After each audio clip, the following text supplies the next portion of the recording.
पानी को बर्फ में बदलने में वक्त लगता है, ढले हुए सूरज को निकलने में वक्त लगता है। थोड़ा धीरज रख, जोर लगाता रहे, किस्मत के जंग लगे दरवाजों को खुलने में वक्त लगता है। नमस्कार दोस्तों, मैं शिव कुमार व्यास व्यासवाणी चैनल में आपका स्वागत करता हूं। धीरज, धैर्य, सब्र, पेशेंस, कितना प्यारा शब्द है, लेकिन यदि ये हमारे जीवन में नहीं है तो कुछ भी नहीं है। आजकल की भागदौड़ की जिंदगी में हम देख रहे हैं कि हर आदमी भाग रहा है। पेशेंस कहां है? कहीं नजर नहीं आ रहा है पेशेंस। खाने की चीज भी हम 2 मिनट में तैयार चाहिए। दोस्तों, धीरे धीरे रे मना, धीरे सब कुछ होई, माली सींचे सो गड़ा, ऋतु आए फल होए। धैर्य प्रतीक्षा का, इंतजार का पर्यायवाची नहीं है। धैर्य इंतजार के समय में जो हमारा एटीट्यूड है, जो हमारा रवैया है, उसको कहा गया है। और जो व्यक्ति जितना धैर्यवान होता है, जितना धैर्यशील होता है, जीवन में आगे बढ़ता है, उतनी सफलता को प्राप्त करता है। दोस्तों, धैर्य की परीक्षा आपकी भी है कि आप इस वीडियो को कितने धैर्य से अंत तक देखते हैं। धैर्य के माध्यम से ही हम सफलता को प्राप्त कर सकते हैं। एक राजा था, उद्यान में बैठा था, सर्दियों के दिन थे। एक जौहरी राजा के दरबार में आया, राजा के पास आके बोला, राजा मेरे पास 2 हीरे हैं, एक असली है एक नकली है, आपको परख करनी है। इसमें से असली हीरा आप पहचान लेंगे तो वो असली हीरा आपकी तिजोरी में मैं रख दूंगा, और यदि आप पहचान नहीं पाए तो असली हीरे के बराबर की कीमत आपको मुझे देनी पड़ेगी। राजा ने कहा, इसमें क्या है, मैं पहचान कर लूंगा, दिखाइए अपने हीरे।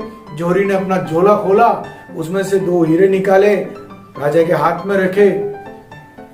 हूबहू एक चमक, एक प्रकाश, एक रंग, एक बनावट, कहीं से राजा पहचान नहीं पाया कि इसमें असली हीरा कौन सा है और नकली कौन सा है। उसने अपने सारे दरबारियों को बुलाया, सारे दरबारियों के हाथ में रखा, उनको कहा परख करो।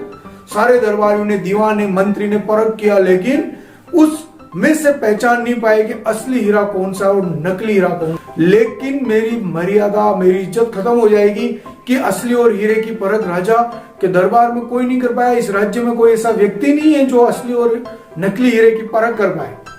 इतनी देर में उस उद्यान में कहीं धूप में बैठा हुआ एक अंधा लकड़ी के सहारे चलता चलता राजा के पास आया और राजा से बोला, महाराज मुझे एक अवसर दीजिए, एक अवसर दीजिए मुझे, मैं पहचान करने की कोशिश करूंगा।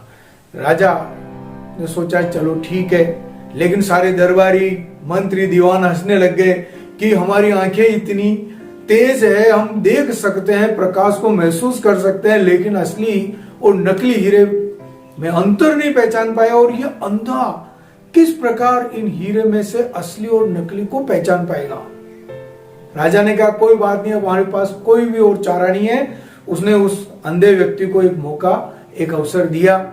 अंधे व्यक्ति ने दोनों हीरों को अपने हाथ में लिया और थोड़ी देर धूप में खड़ा रहा। फिर उसके बाद में जौहरी के पास ले जाके कहा, ये आपका असली हीरा है और ये आपका नकली हीरा है।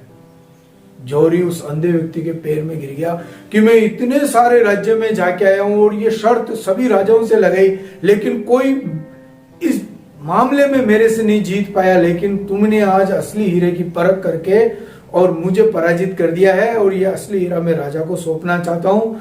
राजा बहुत प्रसन्न हुए, सारे दरबारी प्रसन्न हुए, राजा की इज्जत भी बच गई और हीरा भी मिल गया।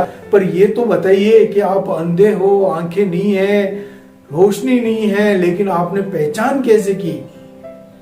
अंधे व्यक्ति ने कहा कि कोई नहीं, धूप में बैठे थे, मैंने दोनों हीरो अपने हाथ में रखे, थोड़ी देर धूप में रखे, और जो नकली हीरा था, जो कांच का हीरा था, उस धूप में जल्दी गर्म हो गया, और जो असली हीरा था वो गर्म नहीं हुआ, इससे पहचान हो गई। तो दोस्तों याद रखिए, जीवन में जितना जल्दी गुस्सा आता है, जितना जल्दी रिएक्शन हम कर देते हैं, कई बार हमें पश्चाताप करना पड़ता है। हमारे व्यक्तित्व में हीरे जैसी धीर गंभीरता होनी चाहिए। जिस दिन हमारे जीवन में हमने इस चीज को उतार लिया, जीवन में हम ये मान लीजिए सफलता की कड़ी पे बढ़ते जा रहे हैं। छोटी छोटी बात पे गुस्सा नहीं होना। हमारा व्यक्तित्व समुद्र की तरह होना चाहिए, तालाब की तरह नहीं, जो थोड़े सा पानी आया बारिश का और भर जाता है, और थोड़ा सा सूखा पड़ा और सूख जाता है। हमें समुद्र की तरह विशाल बनना है। इसलिए धैर्य को अपने जीवन में अपनाएं दोस्तों। और बहुत बहुत धन्यवाद, आपने पूर्ण धैर्य के साथ आपने इस वीडियो को देखा।